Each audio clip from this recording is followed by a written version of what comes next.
Metodologi Kebangsaan Malaysia.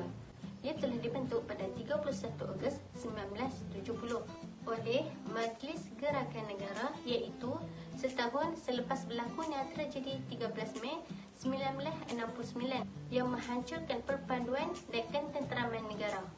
Seterusnya, saya akan memberitahu korang tentang maksud kesopanan dan kesusilaan. Maksud kesopanan dan kesusilaan ialah prinsip yang menekankan perkembangan personaliti dan tingkah laku seseorang rakyat.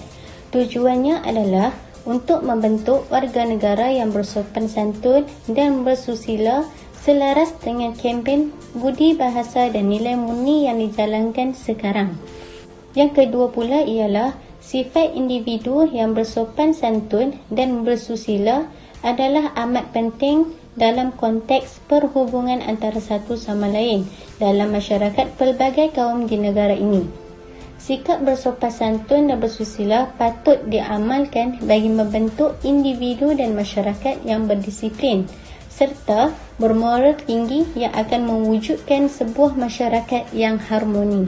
Yang ketiga ialah tata susila ini membenci tingkah laku yang angkuh atau menyinggung perasaan seseorang atau sesuatu golongan. Tingkah laku sopan juga mengandungi suatu darjah kesusilaan yang tinggi dalam kedua-dua kehidupan persendirian dan kehidupan bernegara. Prinsip ini menjadi panduan supaya perilaku masyarakat sentiasa terpelihara dan berkembang sesuai dengan kepribadian bangsa dan nilai-nilai murni. Objektif kajian yang pertama, bagi meningkatkan pelibatan masyarakat setempat dalam program yang diajukan oleh pihak masjid. Yang kedua, bagi memastikan pengusaha masjid dapat memberi impak yang besar dalam menjana keharmonian komuniti setempat. Yang ketiga, dapat mengelakkan sesuainya masjid menjadi suram dengan mengadakan pelbagai aktiviti dan program-program yang menarik minat anak muda serta semua golongan. Kajian ini dijalankan secara berperingkat fasa pertama hingga fasa keempat. Bagi fasa pertama iaitu tempoh pembentukan kumpulan serta pemilihan tajuk yang telah diberikan oleh pensyarah. Untuk fasa kedua iaitu pembahagian petugasan dan peranan kepada setiap ahli kumpulan serta perancangan projek dan pemilihan komuniti dibuat. Untuk fasa ketiga iaitu proses memuramah responden serta membuat soalan pemuramah. Manakala bagi fasa keempat iaitu fasa yang terakhir ialah melakukan simulasi projek. Juga menghasilkan video yang mengandungi hasil projek secara keseluruhan. Pada masa kerja lapangan, kami telah menemubual 4 orang responden berdasarkan tajuk yang telah kami sampaikan. 4 orang responden tersebut merupakan imam atau AJK masjid dari masjid yang berlainan, iaitu masjid di Kedah, masjid di Kuala Lumpur, di Pulau Pinang dan di Kelantan. Untuk makluman, setiap responden ini kami telah menanyakan 10 soalan yang sama untuk kami mendapatkan hasil jawapan yang berbeza berdasarkan kepada masjid yang berbeza.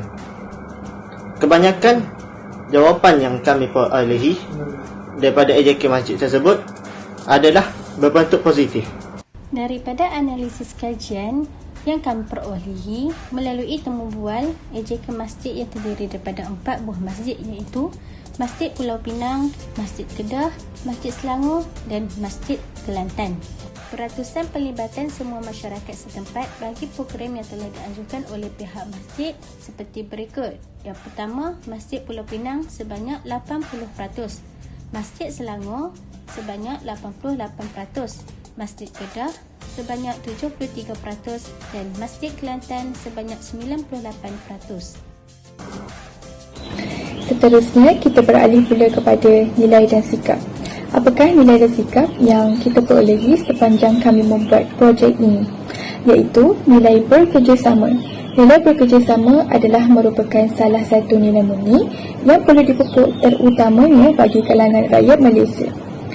bekerjasama dalam apa jua keadaan dapat menunjukkan sifat perpaduan antara rakyat yang berbilang kaum.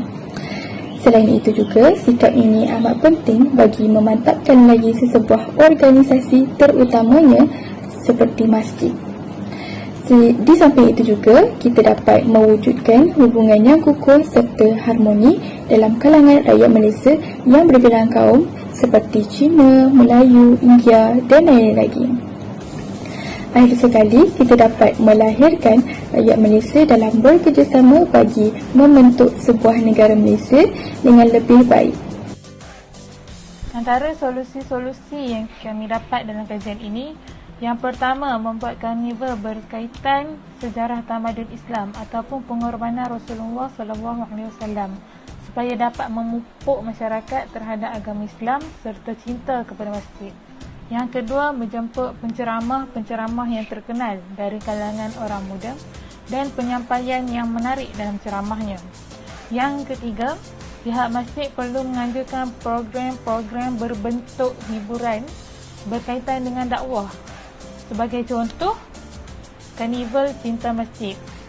Yang terakhir sekali, suasana masjid yang sunyi dapat dihidupkan semula dengan ceramah berkonsepkan keagamaan yang menampilkan artis-artis popular.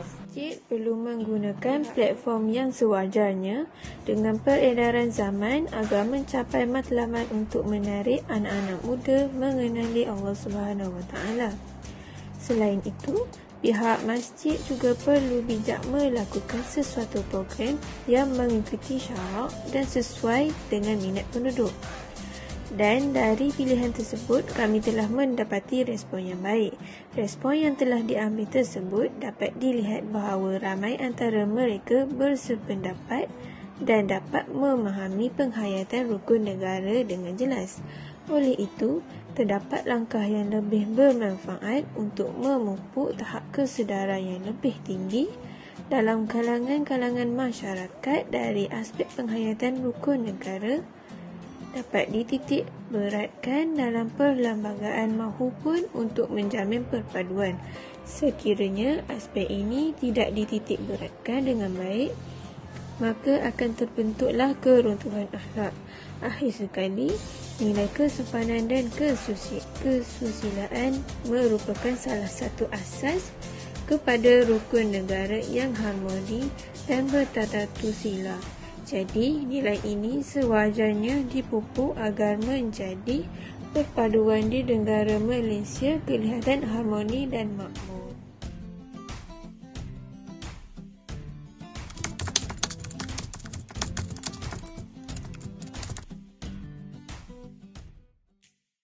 Berkaitan dengan soalan yang diajukan tadi, kita tengok apabila kita buat program-program yang mampu menarik minat masyarakat tempat ni, kita tengok yang pertama ialah masyarakat mula menghadiri masjid. Maksudnya bukan semayang je, tapi kadang-kadang tu mereka solat duha kat situ dekat masjid, mereka baca Quran kat masjid. Jadi mereka mula berasa selesa dengan masjid. Sebab tu kita tengok bila program-program sebegini, mereka akan rasa terpaut hati mereka untuk hadir ke masjid. Jadi dekat sini kita tengok masyarakat mula menghadiri masjid lah. Yang pertama kita tengok keberkesanan program tadi.